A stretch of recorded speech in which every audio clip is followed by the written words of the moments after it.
I want to thank the Square-Enix Collective UK for supplying us with a review copy of this game.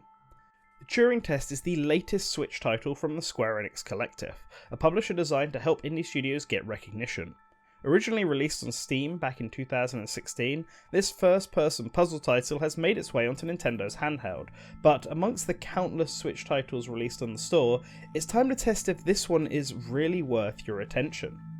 If I had to best describe this game in one sentence, it would be a more serious Portal.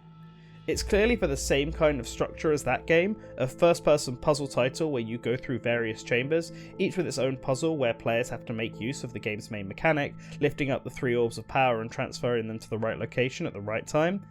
It's a simple mechanic, and the game manages to get a number of uses out of it, from a simple use like opening a door, to something more complex like controlling a little robot. This game does a good job of introducing a steady stream of new mechanics across its 60 plus levels. However, this is also a detriment, as instead of working with the concepts that have been introduced, the game opts to use new mechanics in the place of escalating difficulty, meaning that the game isn't very hard.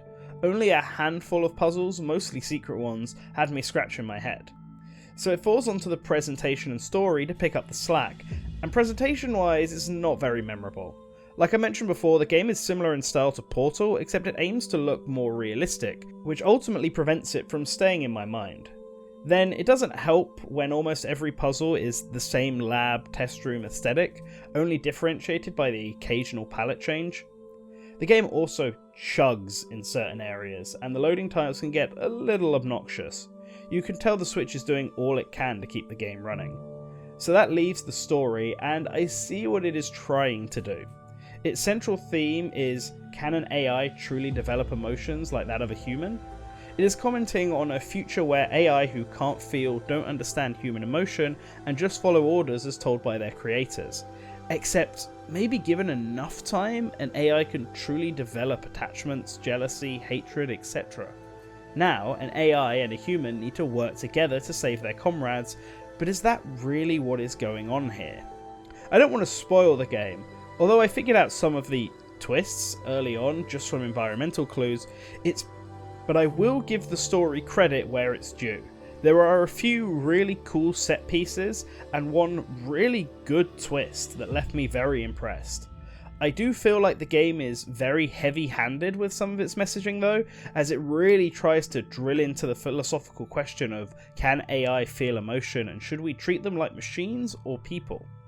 The game does a good job of background storytelling for those paying attention to context clues and objects in certain rooms, like the living quarters. You can begin to put the full picture of what happened to this crew. I like that, although this is a good time to ask, why can't I just pick up objects in this game? Some are puzzle focused of course, but so many of them are not and they serve no function. There are so many of the same empty cases scattered about that serve no purpose other than for me to accidentally pick up and waste my time. It's annoying. The game isn't bad, and I do not regret playing it in the slightest. It has some good moments and great set pieces, and the puzzles are passable. They aren't hard, but it wasn't super easy. The puzzles were average, and that pretty much sums up this game. It's average. Once again, I'd like to thank the Square-Enix Collective UK for supplying us with a review copy of this game. I hope it does them well. Appearing on screen right now are all of our $5 and above patrons. I want to give a special thank you to every single one of them, and if you want to know how you can join that list, check out the link in the description below. With that guys, let us know if you've played this game, if you plan on picking this game up, just give us your general thoughts, we want to hear it, and always remember to return to the source.